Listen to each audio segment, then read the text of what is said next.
Congress party आज किसान अधिकार दिवस मना रही है। दिल्ली में कांग्रेस पार्टी के लीडरों और वर्करों की जानिब से एहतजाज किया जा रहा है। बड़ी तादाद में कांग्रेस के कारकुन मौजूद हैं और राजभवन को घेरने के लिए खुद राहुल गांधी और प्रियंका गांधी की क़यादत में कारकुनान का हुजूम रवाना हो चुका है। पुलिस ने बैरिकेड्स लगा दिए हैं ताकि कांग्रेस कारकुनान को राजभवन के अहाते के अंदर आने से रोका जाए। वहीं यूपी कांग्रेस लीडर को हिरासत में ले लिया गया है। और आइए इस वक्त हमारे नुमाइंदे सुशील पांडे हमारे साथ जुड़ चुके हैं। सुशील, जिस तरह से कांग्रेस ने अब अपना असर दिखाया है, एक तरफ किसानों का एहतजाज है और आज किसान अधिकार दिवस वो मना रही है, क्या कुछ देखने को मिल रहा है माहौल?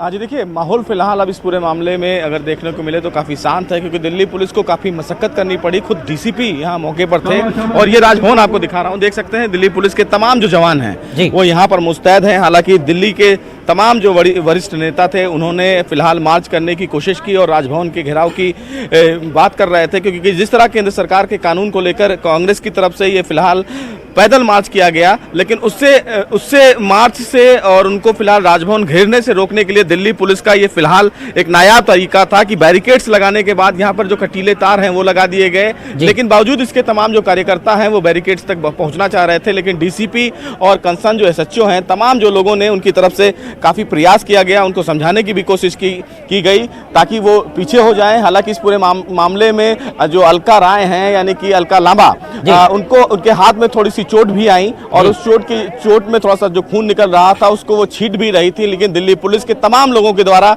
उनको समझाया गया और उसके बाद फिलहाल 2 से 3 जो नेता हैं उनको हिरासत में लिया गया है। लेकिन अब माहौल आप यहाँ देख सकते हैं जिलानी कि दिल्ली पुलिस की तरफ से तमाम प्रयास करने के बाद, कंसर्न डीसीपी की प्रयास करने के बाद उनको समझाया गया। दिल्ली पुलिस की इस पूरे कहीं ना कहीं प्रदर्शन में जो काम किया गया है वो काफी काबिले तारीफ थी, क्योंकि जिस तरह तमाम जो प्रदर्शन कार्यकर्ताओं की तरफ से किया गया वो काफी उग्र थे। उनको समझा बुझा के वापस भेजा गया। राहुल गांधी और प्रियंका गांधी ने खुद मार्च ज्वाइन किया। उन्होंने तमाम लोगों को संदेश देते हुए साफ तौर से ये कहा कि ये जो किसी कानून है इसको फिलहाल केंद्र सरकार को वापस लेना होगा और कांग्रेस लगातार किसानों के साथ है। और जिस तरह बॉर्डर पर लगातार किसानों की शहादत हो रही है, किसानों की मौत हो रही है, वो फिलहाल इस पूरे मामले में सही नहीं है। और इसीलिए केंद्र सरकार अगर कानून वापस नहीं लेती है तो ये प्रदर्शन आने वाले दिनों में और राज्यों में भी होगा। और कहीं ना कहीं ये फिलहाल जो प्रदर्शन है वो फिलहाल अब खत्म हो गया। आप देख भी सकते हैं कि ये फिलहाल वही राजभवन का जगह है जहां पर तमाम जो कार्यकर्ता हैं वो आए थे, लेकिन अब आप देख भी सकते हैं कि ये पूरा वापस हो गए हैं एहतजाज है। राहुल गांधी और प्रियंका गांधी वापस हो गए हैं एहतजाज से। अपने कारकुनों को, पार्टी वर्कर को उन्होंने खिताब किया और वापस हो गए। जी बिल्कुल जिलानी, देखिए साफ तौर से थोड़ी दूर तक राहुल गांधी और प्रियंका गांधी ने मार्च ज्वाइन किया था। उसके बाद तमाम कांग्रेस के जो कार्यकर्ता हैं, कांग्रेस के जो युवा नेता हैं, उन तमाम लोगों ने बैरिकेड्स को आगे तोड़ने की कोशिश की। उसके बाद जो दूसरा बैरिकेड्स था जहां पर राजभवन से वहां पर जाने वाला रास्ता था, वहां तक उनको जाने से रोक दिया गया। और इसी बीच जो राहुल गांधी हैं और प्रियंका गांधी हैं वो मार्च को पूरा करने के बाद चले गए। उनका साफ तौर से ये कहना है कि जो केंद्र सरकार का ये कानून है ये किसान विरोधी है और इसीलिए कांग्रेस ने ये किसान अधिकार दिवस जो है वो मनाया है। अब ऐसे में साफ तौर से कहीं ना कहीं ये देखने की बात है कि इस पूरे मामले में जो फिलहाल बीजेपी लगातार किसानों को समझाने की कोशिश कर रही है और ऐसे में अब कांग्रेस पार्टी का सामने सुशील एक तरह से जो मार्च किया गया पुलिस की तरफ से वापस किया, पुलिस अपनी तरफ से जो है कामयाब रही, लेकिन किसानों को यहां से एक मैसेज एक तरह से कांग्रेस ने दिया है सियासी तौर पर। जी बिल्कुल जिलानी, निश्चित रूप से ये प्रदर्शन कहीं ना कहीं कांग्रेसों को एक तमाम जो किसान हैं उनको मैसेज देने की जरूर कोशिश है कि हम आपके साथ हैं। लेकिन साफ तौर से इस पूरे मामले में अगर केंद्र सरकार की बात करें और सुप्रीम कोर्ट की बात करें तो सुप्रीम कोर्ट ने निश्चित रूप से इस पूरे मामले में कहीं ना कहीं जो कमेटी बनाई है और उस कमेटी के द्वारा एक कमेटी के मेंबर को अपने स्वतः फैसला लेते हुए उन्होंने उसको छोड़ दिया है। तो उसके बाद ये पूरा मामला कहीं ना कहीं सुप्रीम कोर्ट के पास चला जाता है। लेकिन जिस तरह इस पूरे मामले में कांग्रेस एक मैसेज देना चाहती है किसानों को कि वो किसानों के साथ बात है उसको लेकर ये पूरा प्रदर्शन किया जा रहा है। लेकिन बावजूद इसके सरकार की तरफ से आज किसानों के साथ बातचीत की जा रही है और ये बताया गया है सरकार की तरफ से कि वो किसानों को सकारात्मकता की ओर जरूर ले जाएंगे। लेकिन जिस तरह कांग्रेस लगातार प्रदर्शन कर रही है और प्रदर्शन में राहुल गांधी और प्रियंका गांधी इस पूरे प्रदर्शन को ज्वाइन करते हैं और वो तमाम केंद्र सरकार के इस कानून को लेकर कहीं ना कहीं अपने कार्यकर्ता और किसानों को एक मैसेज देना चाहते हैं कि कांग्रेस पार्टी उनके साथ खड़ी है और इस पूरे कानून को वापस लिया जाए। लेकिन अब इस पूरे मामले में देखना बेहद अहम होगा कि आने वाले दिनों में और जिन कार्यकर्ताओं को, जिन लीडरों को हिरासत में लिया गया है इस प्रोटेस्ट की वजह से, क्या उन्हें छोड़ दिया गया है? जी देखिए, अभी तमाम जो निश्चित रूप से इस पूरे मामले में कई नेता हैं जो हिरासत में लिए गए हैं, लेकिन अभी फिलहाल ऑफिशियली रूप से ये जानकारी नहीं है कि उनको छोड़ दिया गया है। लेकिन मामूली रूप से कुछ नेताओं को उन्होंने हिरासत में लिया था, जिसके बाद खुद जो दिल्ली कांग्रेस के प्रदेश कमेटी हेड हैं अनिल चौधरी, उन्होंने अपने कार्यकर्ताओं को समझाने की कोशिश की और ये बताया कि हमारा जो प्रदर्शन है ये शांतिपूर्वक प्रदर्शन है, इसलिए इसमें उग्रता नहीं होनी चाहिए। उसके बाद तमाम जो कार्यकर्ता हैं वो शांत भी हुए। इसी बीच में जो अलका लांबा है उनके हाथ में थोड़ी सी चोट भी लग गई है, जिसको लेकर तमाम जो पुलिस के कर्मचारी हैं उनको फिलहाल एक सुरक्षित जगह पर ले गए। तो ये तमाम चीजें हुई हैं। हालांकि उम्मीद ये भी थी कि कहीं आने वाले समय में दिल्ली पुलिस के द्वारा इस प्रदर्शन पर पानी की बौछारें न की जाएं, लेकिन बहरहाल दिल्ली पुलिस की तरफ से तमाम कार्यकर्ताओं को समझाने की भी कोशिश की गई और उसके बाद इस प्रदर्शन को खत्म किया गया। ठीक है, बहुत बहुत शुक्रिया सुशील इस पूरी जानकारी के लिए। बहरहाल सुशील के मुताबिक जिस तरह से कांग्रेस पार्टी के जो वर्करान थे वो एहतजाज कर रहे थे और अपनी रैली लेकर आए थे, लेकिन पुलिस ने कामयाब कोशिश की और उस रैली को वापस कर दिया है। और अब आइए बात करते हैं किसानों की।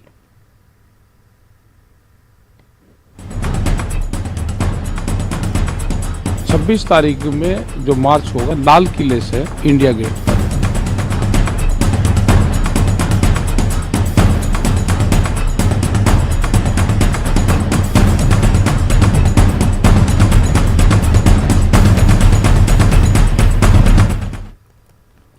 मरकज और किसानों के बीच बातचीत का अमल जारी है। आज भी बातचीत हो रही है, लेकिन इशारे मुस्बत नहीं मिल रहे हैं। फरीकैन अपने अपने मौक़िफ़ पर अड़े हैं। ज़रा के मुताबिक किसान कवानीन की मनसूखी के मुतालबे पर कायम हैं, तो मरकजी हुकूमत तरमीम की बात दोहरा रही है। वज़ीर ज़राअत नरेंद्र सिंह तोमर का कहना है कि किसानों की ज़्यादातर बात हुकूमत मान रही है, लेकिन किसान अपने मौक़िफ़ से टस से मस नहीं हो रहे हैं। किसान एक कदम भी आगे नहीं बढ़ रहे हैं। पिछली बैठक और इस बैठक के बीच में उच्चतम न्यायालय का फैसला आया। भारत सरकार उच्चतम न्यायालय के फैसले का स्वागत करती है और उच्चतम न्यायालय ने जो समिति बनाई है वो समिति जब सरकार को बुलाएगी तो निश्चित रूप से हम अपना पक्ष उस समिति के सामने भी रखेंगे। चूंकि सरकार और किसानों के बीच में वार्ता चल रही है और इसलिए आज वार्ता की तारीख तय थी, तो किसानों के साथ वार्ता हमारी जारी है और हम लोग लगातार इस बात की कोशिश कर रहे हैं कि किसानों से चर्चा के माध्यम से कोई रास्ता निकल आए। बीएसपी चीफ मायावती ने ऐलान किया है कि आइंदा असेंबली इंतखाबात में पार्टी किसी जमात से इत्तेहाद नहीं करेगी। उन्होंने साफ किया कि पार्टी अपने दम पर चुनाव लड़ेगी। मायावती ने प्रेस ब्रीफिंग में मरकजी हुकूमत से कहा किसानों के तमाम मुतालबात मान लेने की अपील की है। इस मौके पर केंद्र सरकार से कुछ आग्रह भी करना चाहूंगी, जो ये है कि दिल्ली में किसान काफी लंबे समय से अपनी मांगों को लेकर जबरदस्त आंदोलित है और उनकी मांगों को लेकर किसानों व केंद्र सरकार के बीच में कई बार वार्ता भी हो चुकी है। हमारी पार्टी आज और आइए किसानों के मामले पर इस वक्त हमारे साथ जुड़ गए हमारे नुमाइंदे विनीत। जिस तरह से मरकज ये कह रही कि हम किसानों की तकरीबन बातें मान रहे हैं, बातचीत ठीक ठाक चल रही है, लेकिन किसान हैं कि अड़े हुए हैं कि कानून ही नहीं चाहिए। फिर एक कमेटी भी बनती है, कमेटी के सामने भी सारी चीजें हो रही है। क्या कुछ माहौल किसानों और सरकार के बीच नजर आ रहा है मौजूदा बातचीत से? आज ये निश्चित तौर पर मैं आपको बताना चाहूँगा कि जिस तरह से किसानों और सरकार के बीच में बातचीत में चल रही है, हमें जो अभी जानकारी मिल रही है उसके अनुसार किसान जो है वो इस बात को लेकर के अड़े हुए हैं कि किसान को लेकर के जो कानून बने हैं, कृषि कानून जो बने हैं, उन्हें रद्द किया जाए। वहीं पर सरकार का साफ तौर पर कहना है कि इस कानून को लेकर के सुप्रीम कोर्ट ने भी एक कमेटी बना दी है और साथ ही साथ इसके अमल पर रोक लगा दी है। तो ऐसे में किसानों को अपना प्रोटेस्ट बंद कर देना चाहिए और जो उन्होंने जाम कर रखा है या फिर प्रोटेस्ट कर रखा है उसे खत्म कर देना चाहिए। लेकिन किसान अपनी मांग पर अड़े हुए, उनका साफ तौर पर कहना है कि वो जो है वो चाहते हैं कि कृषि कानून जो है उसे वापस लिया जाए। हमारे साथ हमारे वरिष्ठ सहयोगी अनूप गुप्ता भी हैं, उनसे हम जानेंगे कि आखिरकार सरकार यह कह रही है कि किसानों को अपने आंदोलन को वापस ले लेना चाहिए क्योंकि उनकी कई सारी मांगों को मान लिया गया है, कमेटी बना दी है सुप्रीम कोर्ट ने, साथ ही साथ अमल पर रोक लगा दी है सुप्रीम कोर्ट ने। किसान कह रहे हैं कि इसे वापस लिया जाए, अब क्या? देखिए, आपको एक बात समझनी होगी कि लगातार सरकार की तरफ से कोशिश हो रही है कि किसी भी तरीके से किसानों की ज़्यादातर मांगों को मानी जाए और उसके बाद जो एक प्रोटेस्ट हो रहा है या जो भ्रम की स्थिति है उसको ख़त्म की जाए। देखिए, इस मसले पर सुप्रीम कोर्ट ने भी अपनी बातें रखी है और जिस तरह से सुप्रीम कोर्ट ने साफ तौर से कहा कि इस कानून के अमल पर रोक लगा दी जाए, सरकार इसको मान रही है। सरकार ने स्वागत भी किया सुप्रीम कोर्ट के फैसले का। दूसरी तरफ किसान जो हैं वो अड़े हुए हैं कि जब तक ये जो कृषि कानून है इसको वापस नहीं होता, जब तक सरकार इसको वापस नहीं लेती, तब तक वो अपने प्रोटेस्ट से नहीं हटेंगे, यानी कि गतिरोध जारी है। आज की भी बैठक में विनीत इस बात को ध्यान रखना चाहिए कि आज की बैठक में भी किसान संगठनों से साफ तौर से उन्होंने कहा कि आपकी सभी बातों को हम मानते हैं, इस कानून में हम संशोधन लाने के लिए तैयार हैं, लेकिन आज भी किसान संगठन इस बात पर अड़े हुए हैं कि नहीं, पहले आप किसान जो कृषि कानून है उसको वापस लीजिए। तो इस तरह से बात जो है आगे बढ़ेगी नहीं। देखना होगा कि वाकई कोर्ट का आगे किस तरह से ऑब्जर्वेशन इस मसले पर होता है, क्योंकि जो कोर्ट का फैसला पहले आया उसको तो मानने से किसान संगठनों ने इनकार कर दिया। तो अब आगे कैसे इस मामले को आगे बढ़ा जा सकता है, किस तरह से किसान संगठन करते हैं, ये देखने वाली बात होगी। अनूप जी, कहीं ना कहीं आपको लगता है कि जिस तरह से कांग्रेस पार्टी जो है वो प्रोटेस्ट कर रही है, राहुल गांधी आज भी प्रोटेस्ट कर रहे थे, कल भी वो जब केरल के दौरे पे थे तब भी उन्होंने यह बात कही थी कि सरकार जो है वो किसानों की अनदेखी कर रही है। कहीं ना कहीं किसानों को इन दलों का भी समर्थन मिल रहा है जिसके कारण वो प्रोटेस्ट को अपना जारी रखे हुए हैं। देखिए, आपको भी मालूम होगा कि इसी कृषि कानून को लेकर किसानों के मसले पर एक पूरा विपक्ष का एक डेलीगेशन राष्ट्रपति से मुलाकात कर चुका है। सब पूरा विपक्ष जो है इस मसले पर एकजुट है। कांग्रेस इसको बड़ा मुद्दा बना रही है क्योंकि देखिए, किसानों से जब कोई मुद्दा होता है तो विपक्ष इसको अच्छे तरीके से बुलाने की कोशिश करती है, लेकिन सरकार की मंशा साफ है। सरकार ने एक कानून बनाया है, 3 कानून सामने हैं। जब किसानों ने कोई मांग रखी है तो खुले मन से सरकार उस पर संशोधन करना चाहती है और अगर उनको कोई आपत्ति है किसान संगठनों को, उसको संशोधित करना चाहती है। लेकिन बातचीत के टेबल पे आप आए हैं, उसके बावजूद आप सिर्फ ये अगर आप रद्द करेंगे कि नहीं, पहले किसान कानून को वापस ले लीजिए फिर आगे बात करेंगे, तो इसकी संभावना बहुत कम दिखती है। दूसरी तरफ सुप्रीम कोर्ट ने खुद कह दिया कि इसके अमल पे रोक लगा दी जाए, तो अब किस बात का गतिरोध है ये समझ से परे है। लगता है कि इसमें राजनीति ज़्यादा हो रही है, कहीं ना कहीं भ्रम फैलाया जा रहा है किसानों के मन में इस बात को लेकर के, ये साफ है। और आगे किस तरीके से इसका राह खुलता है, किस तरह से ये गतिरोध खत्म होता है, ये देखने वाला। हाँ, मैं अनूप जी, आज मैं सुबह मैं केंद्रीय मंत्री मुख्तार अब्बास नकवी से बात कर रहा था। उनका साफ तौर पे कहना था कि किसानों के लिए केंद्र सरकार ने काफी काम किए हैं, कई कदम उठाए हैं, किसानों की आय दुगनी करने की कोशिश की गई है, MSP बढ़ाने की कोशिश की गई है। लेकिन कहीं ना कहीं उनका यह भी कहना था कि कहीं ना कहीं हार की हताशा है। उन्होंने काम कि उन्होंने एक फिसड्डी की देश जो है वो कोरोना के साथ लड़ रहा है, टिड्डी के साथ हमने देखा कि टिड्डी में कभी आक्रमण हुआ था उसके साथ भी लड़ रहा है, और कहीं ना कहीं फिसड्डियों के साथ भी लड़ रहा है, जो हार गए हैं लेकिन अपनी हार को स्वीकार नहीं कर रहे हैं, उनके साथ भी लड़ रहा है। कैसे देखते हैं मुख्तार अब्बास नकवी के इस बयान को? देखिए, मुख्तार अब्बास नकवी बीजेपी नेता के तौर पर वो ये सारे बयान दे रहे थे, ये समझ की बात है, क्योंकि अगर विपक्ष के सामने अगर कोई मुद्दा सामने आता है तो उसको भुनाने की पूरी कोशिश करता है। देखिए, जब बीजेपी विपक्ष में थी तो इस तरह के मुद्दों को उठाती थी।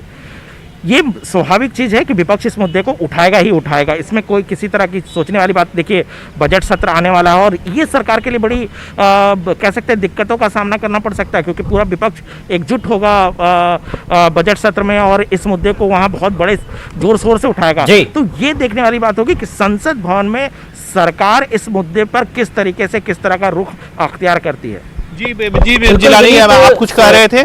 सुप्रीम कोर्ट के तहत जो कमेटी है वो सरकार अपना मौक़िफ़ उसके सामने रखेगी। किसानों की बात तो क्लियर हो गई कि वो अब ये कानून ही नहीं चाहते। तो मुझे लगता है कि आज की जो बातचीत है उसका भी कोई जो है नतीजा नहीं निकल पाएगा। जी निश्चित तौर पर यहाँ पर यह देखने वाली बात होगी कि आज की बातचीत का क्या नतीजा निकलता है। हालांकि सरकार की ओर से साफ तौर पर पूरी कोशिश यह की जा रही है। केंद्रीय मंत्री नरेंद्र सिंह तोमर को हमने सुना, नरेंद्र सिंह तोमर ने यह साफ तौर पर कहा कि वो चाहते हैं कि जब सुप्रीम कोर्ट में एक कमेटी बना दी, सरकार किसानों के कई मांगों को मानने के लिए तैयार है। साथ ही साथ सुप्रीम कोर्ट ने अभी फिलहाल जब तक इसको लेकर कोई समाधान नहीं हो जाता तब तक इसके तालीम पर रोक लगा दी है, इसको लागू करने पर रोक लगा दी है। तो निश्चित तौर पर किसानों को उनकी बात मान लेनी चाहिए और गतिरोध को खत्म करना चाहिए। बहुत बहुत शुक्रिया विनीत इस पूरी बातचीत और जानकारी के लिए। खबरनामे में एक बार फिर आपका खैर मकदम है। आर्मी डे के मौके पर तकरीब से खिताब करते हुए फौजी सरबराह एमएम नरावने ने कहा कि गलवान के शहीदों का खून रायगा नहीं जाएगा। उन्होंने मजीद कहा कि चीन के साथ तनाज़े का हल बातचीत के जरिए निकालने की कोशिश की जा रही है। एमएम नरावने ने वाज़ेह किया कि कोई हमारे सब्र का इम्तिहान न ले। एमएम नरावने ने मजीद कहा कि पाकिस्तान की जानिब से सीज़ फायर मुआहदे की खिलाफ वर्जी में हालिया महीनों में इजाफा दर्ज किया गया है। पाकिस्तान मुसलसल दहशतगर्दी को बढ़ावा दे रहा है और अभी भी 300 से 400 दहशतगर्द मौजूद हैं। इस शुभ अवसर पर मैं भारतीय सेना द्वारा विकसित एक इंडियन आर्मी मोबाइल ऐप को देश के नाम करता हूँ। ये ऐप देश के नागरिकों को, खासकर युवा पीढ़ी को भारतीय सेना के बारे में विस्तृत जानकारी देगा। पिछला वर्ष सेना के लिए बेहद चुनौतीपूर्ण रहा। उत्तरी सीमाओं पर चीन के साथ चल रहे तनाव से आप परिचित हैं। देश के सीमाओं पर एक तरफा बदलाव की साजिश को मुंह तोड़ जवाब दिया गया। मैं देश को विश्वास दिलाना चाहूँगा कि गलवान की वीरों की शहादत व्यर्थ नहीं जाएगी। भारतीय सेना देश के संप्रभुता और सुरक्षा पर कोई आंच नहीं आने देगी। हम बातचीत और राजनीतिक प्रयासों से विवादों का समाधान के प्रति प्रतिबद्ध हैं, लेकिन कोई भी हमारे धैर्य की परीक्षा करने की गलती ना करें। दूसरी तरफ नियंत्रण रेखा पर भी दुश्मन के हर नापाक इरादे का करारा जवाब दिया जा रहा है। पाकिस्तान आतंकवादियों को पनाह देने की अपनी आदत से लाचार है। सीमा पर प्रशासन शिविरों में तकरीबन 300 से 400 आतंकवादी घुसपैठ करने की फिराक में बैठे हैं।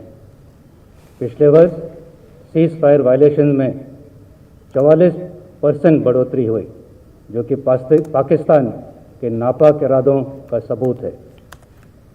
सरहद पार से ड्रोन्स और टनल्स के द्वारा भी हथियार की स्मगलिंग करने की कोशिश की गई। इन प्रयासों से JNK में न केवल हिंसा की घटनाओं में काफ़ी गिरावट आई है, बल्कि आवाम को भी आतंकवाद से राहत मिली है। कोरोना टीकाकारी की मुल्कगीर मुहिम का आगाज कल से हो रहा है। तमाम तैयारियां मुकम्मल कर ली गई हैं।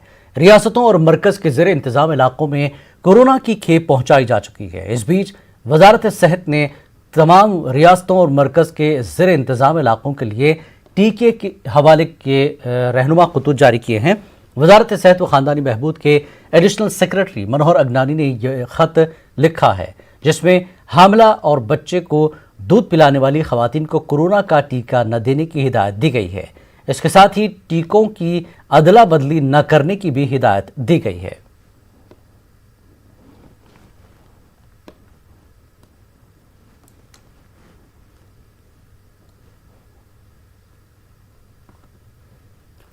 कोविड-19 वैक्सीन राजौरी पहुंच चुकी है। वैक्सीनेशन की तमाम तैयारियां मुकम्मल कर ली गई हैं। पहले दिन 2 सेंटर GMC राजौरी और सब डिस्ट्रिक्ट अस्पताल सुंदरबनी में 100 लोगों को टीके लगाए जाएंगे। पहले मरहले के तहत 16 जनवरी से वैक्सीन देने का अमल शुरू हो रहा है, जिसमें कल 1150 लोगों को वैक्सीन दी जाएगी। CMO राजौरी डॉक्टर शमीम ने कहा कि हमारी तरफ से तमाम तैयारियां मुकम्मल हैं। आज यहाँ पे वैक्सीन आई है और सबसे पहले हम लोगों ने यहाँ पे रखी है और यहाँ से ही हम जहाँ जहाँ पे जो वैक्सीनेशन साइट्स हमारी होंगी, जैसे ये 2 साइट्स मैंने आपको बताया है, SDH सुंदर बनी है और साथ में हमारा जो यहाँ पे एसोसिएटेड हॉस्पिटल GMC रजौरी में है, वहाँ के लिए तो हम लोग वैसे ही इनको ये एलोकेट करेंगे यहाँ से। कल से कोरोना वैक्सीन का पहला मरहला शुरू हो रहा है। सबसे पहले फ्रंट लाइन वर्कर्स को वैक्सीन दी जानी है। कानपुर डिवीजन के तहत 6 जिले आते हैं।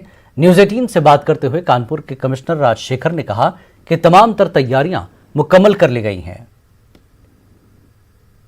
देश में वैक्सीनेशन महाअभियान की कल से शुरुआत होनी है, इसके लिए तैयारियां पूरी हो गई हैं। कानपुर में भी इसकी तैयारियां पूरी कर ली गई हैं।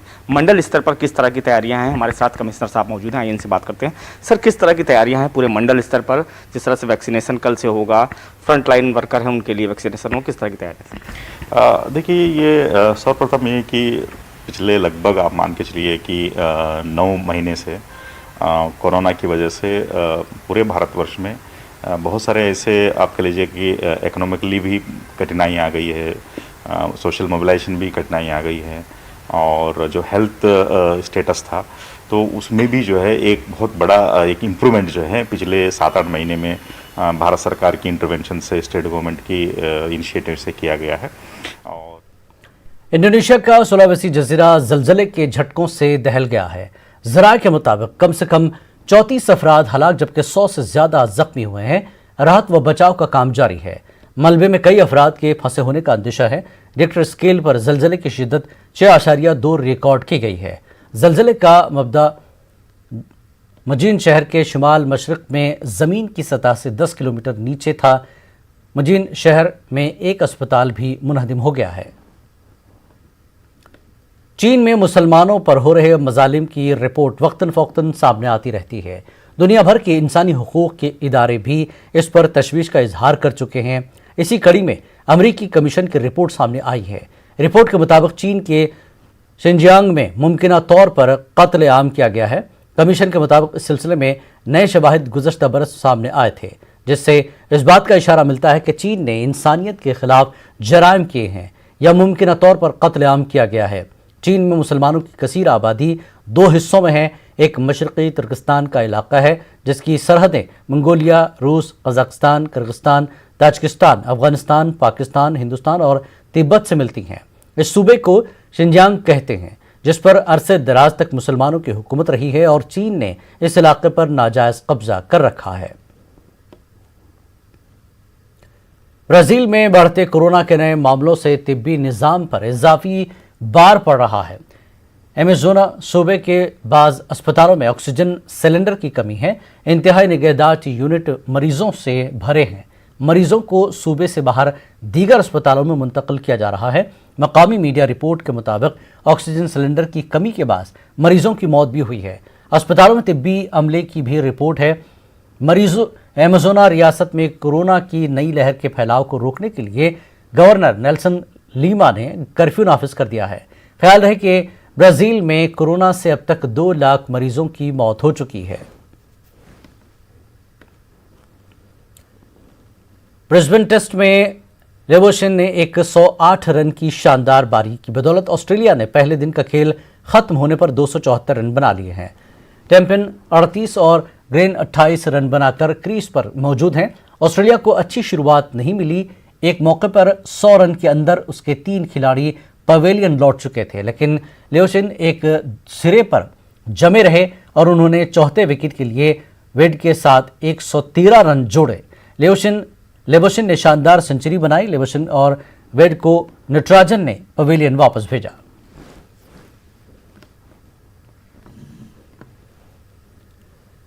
कोरोना वबा के दौरान बाहमी इमदाद और इन्हिसार का जज्बा मुस्तहकम हुआ है। मुल्क इस वबा से मुत्तहिद होकर मुकाबला कर रहा है।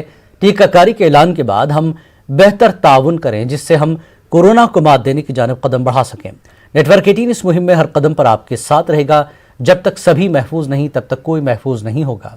इसी सोच की बुनियाद पर हमारी मुहिम संजीवनी का मकसद ये यकीनी बनाना है कि वैक्सीन पाना सभी हिंदुस्तानियों का